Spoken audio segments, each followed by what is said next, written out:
देवराजसेव्यमानपावनाङ्घ्रिपङ्कजं व्यालयत्नुशूत्रमिन्दुशेखरं कृपाहरं नारदादियोगिवृन्दवन्दितं दिगम्बरं काशिकापुरातिनाथकालभैरवं भजे।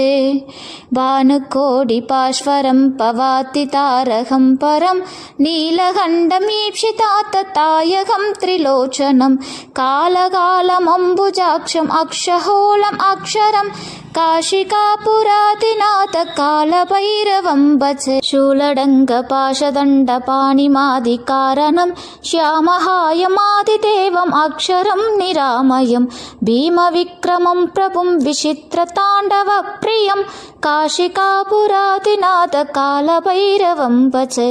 भुक्तिमुक्तिदायकं प्रहस्तसारुर्विग्रहं भक्तवत्सलं स्थितं शमस्